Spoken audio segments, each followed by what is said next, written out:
بڑی دور پنجاب کے ایک شہر میں، تو ایک صاحب مجھے کہنے لگے کہ میری 21ویں سالانہ محفل ہے۔ میں نے کہا آپ نماز پڑھتے ہیں؟ کہتے نہیں۔ تو میں نے کہا محفل کا کیا معنی رکھا ہوا ہے آپ نے؟ یہ کیا ہے، رسم ہے؟ فلاں بہت بڑے عالم کو میں نے بلایا، فلاں کو بھی بلایا، فلاں نعت خامی کو، یہ کیا ہے؟ اگر تو نمازی نہیں آج تک، اس کو کیا سمجھتا ہے تو؟ میرے جی فلاں بزرگ سے بھی تعلقات ہے، تو نے کیا حاصل کیا ان سے؟ تعلقات کا کیا مطلب ہوتا ہے؟ فوٹو آتی ہے ساتھ، اخباروں میں تصویر لگ گئی، فیس بک پہ آ گیا کہ میں ان سے ملا ہوں، اتنا تعلق ہے؟ یا تو بھائی خوشبو کے قریب سے بندہ گزر جائے تو خوشبو آنے لگ جاتی ہے۔ تو نے پایا کیا؟ شعور ہونا اور عمل نہ ہونا بہت بڑی مصیبت ہے۔ اس سے اللہ کی بارگاہ میں استغفار کرنا چاہیے۔ یعنی انسان کو عقل ہو، پتہ ہو، خبر ہو، اور اس کے پاس دھیلے کا عمل نہ ہو۔ اس کو 3400 حدیث آتی ہو کہ نماز نہ پڑھنے والے کی سزا یہ ہے، پھر بھی نہ پڑھے تو سزا ہے کہ نہیں اللہ کی طرف سے؟ حضرت رومی رحمۃ اللہ علیہ فرمایا کرتے تھے بہت سارے بندوں کو اللہ سارا کچھ دیتا ہے، مسجد آنے کی توفیق نہیں دیتا۔ معنی یہ ہے کہ اللہ ان سے ناراض ہے۔ وہ کہتے ہیں کہ میں بڑا سمارٹ ہوں۔ تو عقل ہونا اور عمل نہ ہونا، اس پر بھی استغفار کرنا چاہیے۔ شعور ہو اور انسان کو عمل کی توفیق۔ یار ساری زندگی گورکھ دھندے میں گزر گئی لوگوں کی، لفظوں کے بڑے ماہر رہے، اور میں ایسے لوگوں کو دیکھتا ہوں تقریریں 6 گھنٹے کی، 9 گھنٹے کی تقریریں سنتے بیٹھتے ہیں مجالس میں، نماز کا وقت آتا تو مصیبت بن جاتی، بھاگتے جان چھڑاتے، مسجد کی حاضری 20 منٹ کی بھی صحیح نہیں دے سکتے۔ کیا ہے یہ کیوں بہت بن گیا تیرے اوپر؟ غور کر، ڈر اللہ سے۔ میرے نبی کریم علیہ وآلہ وسلم نے ارشاد فرمایا قیامت کے دن کچھ لوگ کئیوں کی بات سن کے جنت میں چلے جائیں گے۔ اللہ تعالی ہماری پردہ پوشی عطا فرمائے۔ کہا کچھ تبلیغیں کرنے والے دوزخ کے دروازے پہ کھڑے ہوں گے تو وہ جنتی کہیں گے کہ مولانا پیر صاحب ہم تو آپ کی بات سن کے جنت میں جا رہے ہیں، تو آپ یہاں کیوں کھڑے ہیں؟ تو وہ کہیں گے ہائے افسوس میں کہتا تو رہا پر عمل نہ کر سکا۔ قرآن مجید کی آیت میں نے تلاوت کی، اللہ فرماتے ہیں الف لام میم احسب الناس ان یترکوا ان یقولوا آمنا۔ اللہ فرماتے ہیں کیا لوگوں نے یہ گمان کیا ہے کہ انہیں چھوڑ دیا جائے گا صرف یہ کہہ دینے پر کہ ہم ایمان لے آئے؟ انہوں نے کہا ہم ایمان لے آئے تو اب انہیں چھوڑ دیا جائے گا، بس ختم، اتنی بات پر چھوڑ دیا جائے گا۔ وہم لا یفتنون، اور انہیں آزمایا ہی نہیں جائے گا۔ فرمایا ایمان لانے کے بعد صرف ایمان پر ہی تمہیں چھوڑا نہیں جائے گا بلکہ تمہیں آزمایا جائے گا، تمہاری آزمائش ہوگی۔ کس طرح؟ وَلَنَبْلُوَنَّكُمْ بِشَيْءٍ مِّنَ الْخَوْفِ وَالْجُوعِ وَنَقْصٍ مِّنَ الْأَمْوَالِ وَالْأَنفُسِ وَالثَّمَرَاتِ، تمہیں کسی نہ کسی ایک چیز سے ضرور آزمائیں گے، یا خوف سے آزمائیں گے، بھوک سے آزمائیں گے، جانوں اور مالوں کی کمی سے، پھلوں کی کمی سے آزمائیں گے۔ اور یہ پھلوں کی کمی سے مراد، علماء تفسیر نے لکھا اس سے مراد اولاد کا انتقال کر جانا بھی ہے، وہ بھی پھل ہوتی ہے۔ تمہیں آزمائیں گے اور اگر تم پورے اترے تو وَبَشِّرِ الصَّابِرِينَ، رب فرماتا ہے محبوب پھر صبر کرنے والوں کو میری رحمت کی خوشخبری سنا دے، پھر انہیں خوشخبری دے دے میرے کرم کی۔ میرے عزیز زندگی میں آزمایا جائے گا۔ نبی اکرم نور مجسم شفیع معظم صلی اللہ علیہ وسلم کی بارگاہ میں حضرت خباب بن ارت رضی اللہ تعالیٰ عنہ حاضر ہوئے۔ حضور خانہ کعبہ کے ساتھ ٹیک لگائے بیٹھے تھے تو حضرت خباب عرض کرنے لگے یا رسول اللہ اتنی تکلیفیں آ رہی ہیں، کافر اتنا ستا رہے ہیں، ہمیں پریشان کیا جا رہا ہے، ہم سخت آزمائش میں، حضور آپ اللہ کی بارگاہ میں دعا کیوں نہیں کرتے ہمارے لیے؟ تو نبی پاک علیہ السلام فرمانے لگے تم سے پہلے لوگوں کا حال پتہ کیا تھا؟ یہ صحیح حدیث بخاری میں موجود ہے۔ فرمایا تم سے پہلے لوگوں کا حال یہ تھا کہ انہیں گڑھے کے اندر رکھ کے ان کے جسم کو مٹی سے دبا کے پھر ان کے سروں پر آریاں رکھ کے چیر دیا جاتا تھا، لیکن پھر بھی وہ اپنے دین سے ہٹا نہیں کرتے۔ نبی پاک علیہ السلام فرمانے لگے تم سے پہلے لوگوں کا یہ عالم تھا کہ ان کے جسم لوہے کی کنگھیوں سے کریت دیے جاتے تھے، ان کا گوشت اتار دیا جاتا تھا، لیکن وہ اپنے دین سے ہٹنے کو تیار نہیں ہوتے تھے۔ یاری تیری سونے پر ازمائشاں تیریاں اگ، اے سونا پرکھیا جامدہ ہی پہلو نال اگاں دے لگ۔ اپنی زندگی میں تیار رہیں، ذہنی طور پر آزمائش کے لیے تیار رہیں، مزاج بنائیں۔ جب بندہ پہلے سے تیار ہوتا ہے نا، اس کا خیال ہوتا ہے کہ آزمائش آ گئی تو میں نے صبر کرنا ہے، پہلے سے اس کی تیاری ہوتی ہے، پھر وہ ذرا گھبراتا نہیں، پریشان نہیں۔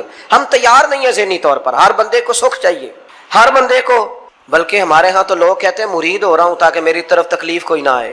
تو میں کہا کرتا ہوں پہلے پیر سے پوچھ لو اسے کبھی آئی ہے کہ نہیں، اگر اسے آئی ہے تو پھر اس کا مطلب ہے تمہیں بھی آ سکتی ہے۔ لوگ نماز اس لیے شروع کرتے ہیں، کہتے ہیں میں 5 نمازیں بھی پڑھتا ہوں، میں صدقات بھی کرتا ہوں، کام میرا پھر نہیں چلتا۔ تو میں کہتا ہوں تمہیں پتہ ہی نہیں، نمازی کے لیے تو آزمائش ہے، جتنا جتنا ایمان کامل اتنی اتنی آزمائش بھی زیادہ. اور یہ میں اپنے پاس سے نہیں کہہ رہا, حضرت ابو سعید خدری رضی اللہ تعالیٰ عنہ فرماتے ہیں میں نبی پاک علیہ الصلوۃ والسلام کی خدمت میں حاضر ہوا اور حضور کے دستے مبارک کو چومنے کے لیے میں نے اپنے ہاتھ جب آگے کیے تو تپش تھی, تیز بخار تھا نبی پاک کو. تو حضرت ابو سعید خدری رضی اللہ تعالیٰ عنہ ارشاد فرماتے ہیں کہ میں نے, یہ سنن ابن ماجہ میں موجود ہے, فرماتے میں نے عرض کیا یا رسول اللہ صلی اللہ علیہ وسلم اتنا تیز بخار؟ حضور فرمانے لگے ہم پر جو آزمائشیں آتی ہیں نا انبیاء پر, وہ عام لوگوں سے دگنا آتی ہیں. یہ تو لاڈلے ہیں, یہ تو محبوب ہیں اللہ کے. فرمایا عام لوگوں سے دگنی آزمائش آتی ہے, لیکن فرمایا ہمارا رب بڑا کریم ہے, ہمیں اجر بھی ڈبل ہی عطا کرتا ہے, ہمیں اجر بھی ڈبل ہی عطا کرتا ہے. تو حضرت ابو سعید خدری کہتے ہیں موقع اچھا تھا, میں نے ایک سوال بھی کر دیا. میں نے کہا یا رسول اللہ صلی اللہ علیہ وسلم بتائیے نا بھلا دنیا میں زیادہ آزمائشیں کن کو آتی ہیں؟ تو حضور فرمانے لگے سب سے زیادہ آزمائشیں اللہ کے انبیاء کو آتی ہیں, نبیوں کو آتی ہیں. حضور اس کے بعد فرمایا اس کے بعد جو ان کے زیادہ قریب ہوتا ہے اسے آتی ہیں. لوگ کیا سمجھیں گے امام حسن کی آزمائش کو, لوگ کیسے سمجھیں گے سیدنا امام حسین کی آزمائش کو؟ فرمایا جو ان کے زیادہ قریب ہوتا ہے اسے زیادہ آزمائش آتی ہے. تو حضور کے سب سے قریب تو امام حسن ہے نا, امام حسین ہے نا.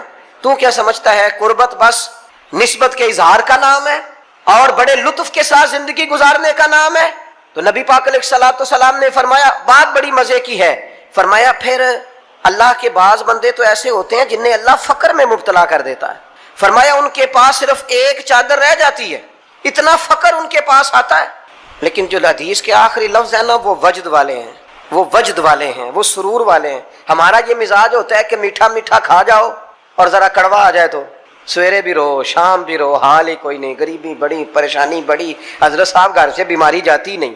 اور جناب کیا بتائیں, بعض لوگ تو ایسے ہیں جن کی بات سن کے لگتا ہے زندگی میں کبھی سوئے ہی نہیں, اتنے بڑے بڑے دکھ سناتے ہیں. او خدا کی رحمت کا بھی تو ذکر کرنا, خدا نے جو تیرے اوپر انعامات کیے ہیں ان کا بھی تو ذکر کرنا, ان کا تذکرہ ہی نہیں کر رہا میرا بھائی. نبی پاک علیہ السلام نے فرمایا ان لوگوں پر دکھ آتے ہیں پر قربان ہونے کو جی چاہتا ہے ان لفظوں پر. حضور فرمانے لگے وہ رب کی طرف سے آنے والے دکھ پر بھی اس طرح راضی ہوتے ہیں جس طرح تم میں سے کوئی راحت ملنے پر راضی ہوتا ہے. سکون والی چیز ملنے پر جس طرح تم راضی ہوتے ہو اس طرح وہ دکھوں پر بھی راضی ہوتے ہیں.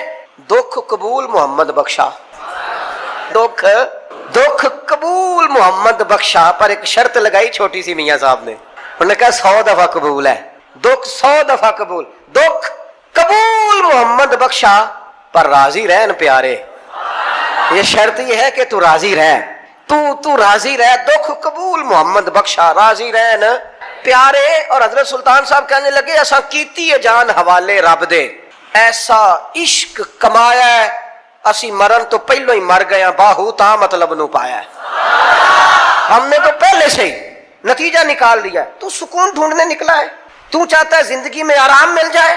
کائنات میں سب سے زیادہ پیار اللہ کا اپنے محبوب کے ساتھ. لیکن دیکھ لو نا, پیدائش سے پہلے ہی حضور کے والد چلے گئے. 4 سال یا 6 سال کی عمر میں والدہ گئیں.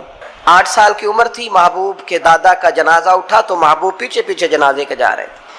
پھر وقت آیا جب تبلیغ دین کا, تو دنیا کا کون سا دکھ اور کون سی تکلیف اور کون سی اذیت ہے جو حضور کو نہیں دی گئی. لیکن کریم ہر وقت کہتے ہیں افلا اکون عبدا شکورا, میں رب کا شکر گزار بندہ نہ بنوں. ہر مقام پر کبھی بدر کبھی احد, اور ہر طرح کی تکلیف, ہر طرح کی تکلیف, کبھی بیٹیوں کا دکھ, کبھی سیدہ عائشہ صدیقہ کے بارے میں منافقوں کی نازیبہ گفتگو, سارے دکھ محبوب کی حیات پاک میں رہے. کریم نے ان دکھوں کو برداشت کیا. پھر آپ دیکھ لیں دور حضرت صدیق اکبر کا آیا تو حضرت ابوبکر صدیق اس امت میں نبیوں کے بعد سب سے بڑا درجہ رکھتے ہیں. لیکن کوئی زندگی اس طرح کی تو نہیں کہ بڑے 2.25 سال بڑے آرام سے حکومت کی ہو. منکرین زکوٰۃ سے لڑنا پڑا حضرت ابوبکر صدیق کو, آزمائش تھی, لوگ منکر ہو گئے زکوٰۃ کے. حضرت صدیق اکبر لڑے, ختم نبوت کے تحفظ کے لیے لشکر تیار کیے, بہت سارے مسائل کا سامنا کرنا پڑا. صبح دن راتیں جناب ابوبکر نے مشقت کر کے خلافت اسلامیہ کو مضبوط کیا. دور حضرت عمر کا آیا, ساری دنیا مدینہ منورہ میں اندر سے دروازے بند کر کے سخت گرمی میں سوتی ہے, اور جناب عثمان غنی کہتے ہیں کہ میں نے فاروق اعظم کو 60 سال کی عمر میں دیکھا کہ مال غنیمت کے 2 اونٹ دوڑ گئے تو عمر بھاگے جا رہے ہیں، ان اونٹوں کو لے کے آ رہے ہیں، اور میں کہتا ہوں جناب آپ آرام کرتے، ساری دنیا سو رہی ہے۔ فرمایا سویا کرتا تھا کبھی خلیفہ بننے سے پہلے۔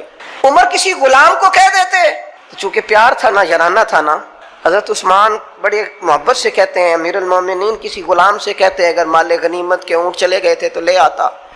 تو حضرت عثمان کے کندھے پہ ہاتھ رکھ کے جناب عمر رو پڑے، کہنے لگے یار یہ حضور کے دین کی امانت بڑی ذمہ داری ہے، لے او سجنا اساں توڑ نبھائی، اساں جان بھی دتی تیرا تیرے، یہ بڑی ڈیوٹی ہے، یہ بڑی ذمہ داری ہے، میں کیسے غلام کو بھیج دیتا، مسلمانوں کا مال ہے، جب ڈیوٹی میری ہے تو کیسے کسی کو بھیجتا۔ یہ آزمائش ہے، یہ دکھ ہے۔ 22-24 لاکھ مربع میل کے حکمران حضرت عثمان غنی، ان کا دور آ گیا، یعنی وہ شخص جس نے چڑھتی جوانی میں بھی نظریں جھکا کے رکھی، اور جس شخص نے اپنا سارا مال دین پر قربان کر دیا، اس کے گھر کا گھیرا تنگ کر لیا گیا۔ بہت بڑی ذمہ داری حضرت عثمان پر آئی، بڑی۔ اور جناب عثمان غنی کا حال یہ ہے کہ 40 دن گزر گئے، جس شخص کے اپنے ذاتی مصارف لاکھوں کروڑوں میں لوگوں پر خرچ ہوتے ہیں، 40 دن سے اس نے کھانا نہیں کھایا، اسے ڈھب اور سلیقے سے روٹی پانی نہیں ملا، گھر میں قید ہیں۔ لوگوں نے کہا عثمان ہمیں اجازت دے دیں ہم لڑیں، کہنے لگے کیسے دے دوں، حضور کا مدینہ اور میری وجہ سے خون بہہ جائے، بس میرے اوپر آئی ہے تو میں نبھاؤں گا، یہ ذمہ داری ہے۔ کہا پھر عثمان خلافت، فرمایا یار یہ بھی میری مجبوری ہے، میرے نبی پاک نے فرمایا تھا عثمان اللہ تمہیں قمیض پہنائے گا، لوگ اتارنا چاہیں گے، دیکھنا اتارنا نہ، وہ قمیض نہ اتارنا کیسے چھوڑ دوں۔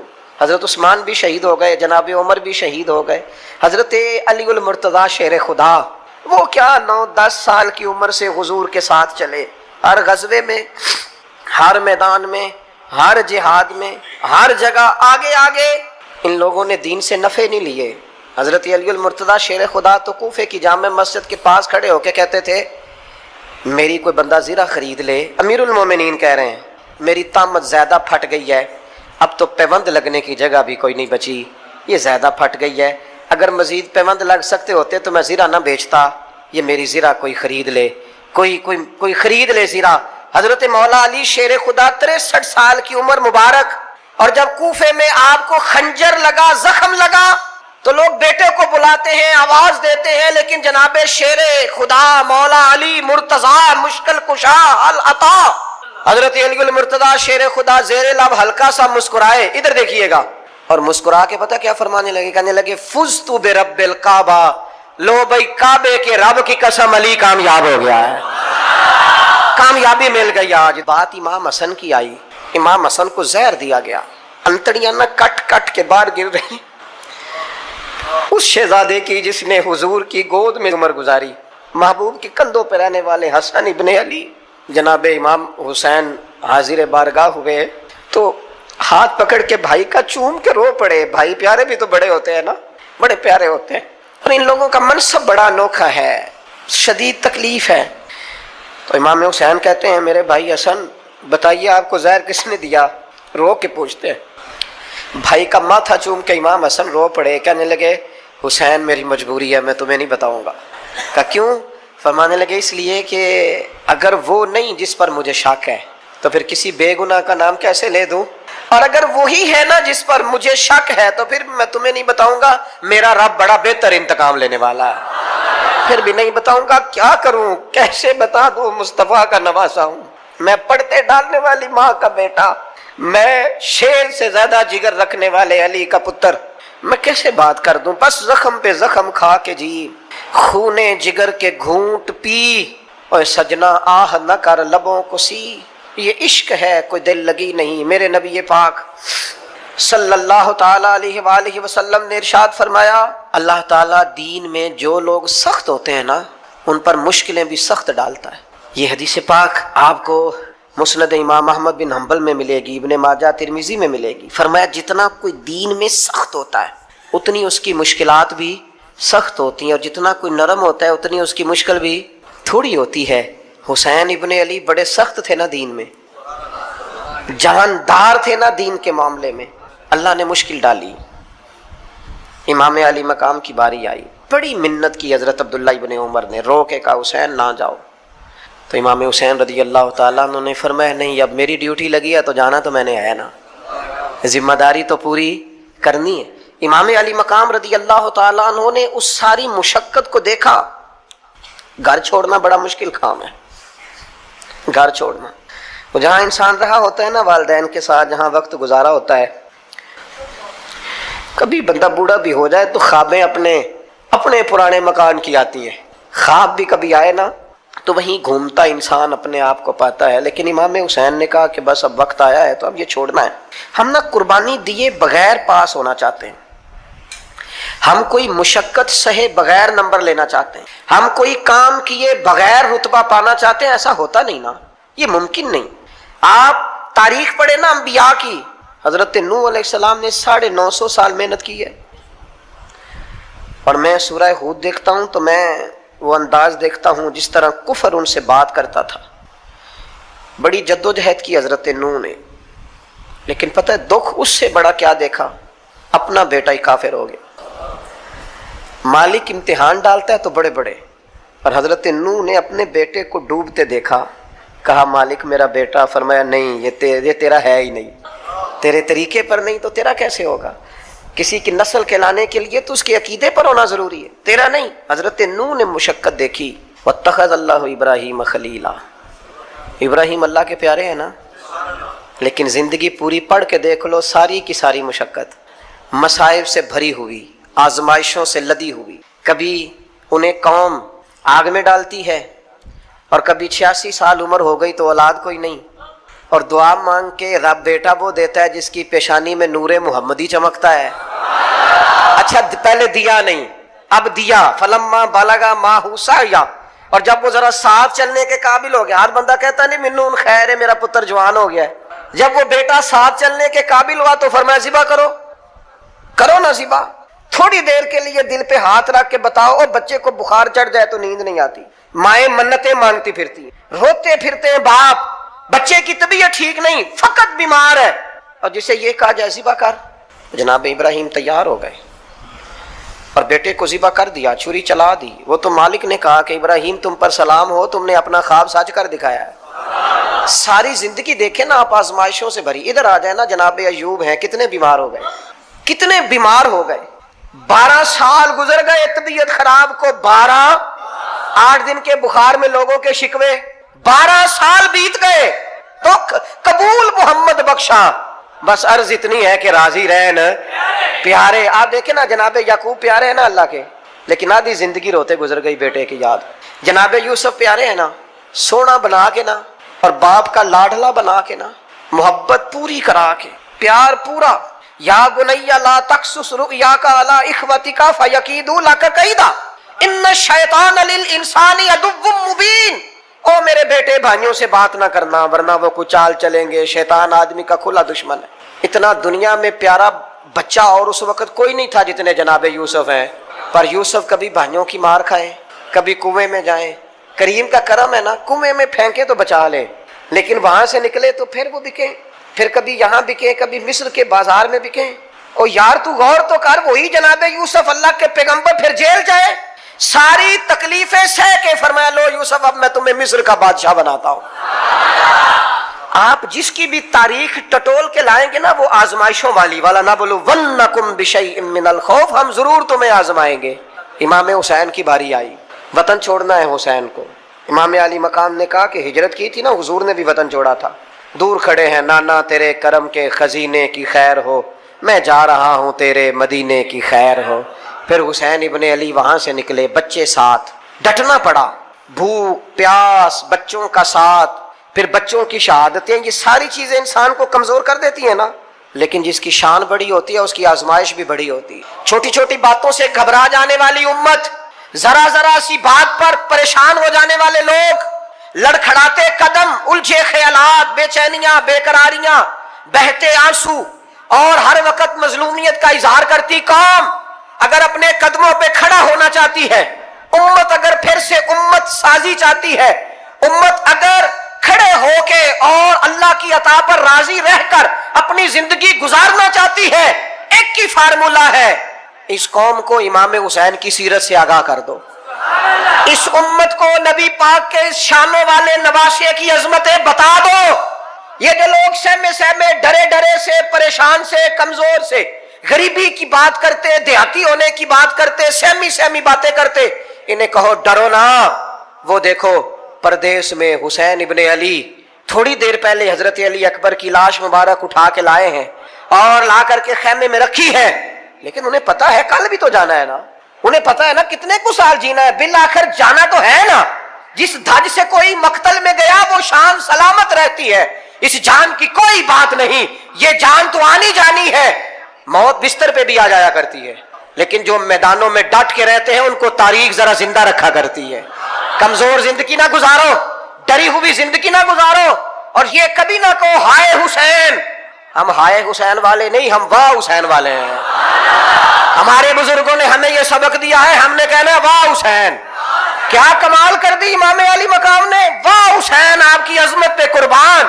اتنے سارے دکھوں کے باوجود جب شانوں والے نانا کا شانوں والا پوتا، عظمتوں والی ماں کا عظمتوں والا بیٹا، جرت مند باپ کا بیٹا میدان میں نکلنے لگا ہے تو ڈرا ڈرا سہما سہما رو کے دلاسے دے کے آنسو پوچھ کے نہیں، بلکہ امام حسین نے ڈٹ کے کھڑے ہو کے وہ امامہ سر پہ باندھا جو محمد عربی نے عطا فرمایا تھا، وہ جبہ پہنا جو نانا نے دیا تھا، وہ تلوار پکڑی جو شیر خدا مولا علی پکڑتے تھے، اور حسین میتوں کے باوجود میدان میں آئے، فرمایا سامنے کھڑے ہو جاؤ تمہیں خطبہ دینا ہے، اس لیے کہ محمد عربی کا طریقہ ہے جمعے والے دن خطبہ دیا جاتا ہے۔ پورے وثوق سے اتمام حجت کیا، اور حسین ابن علی ایسے تو نہیں تھے کہ ڈرے بڑا تھے تو ان سے تلوار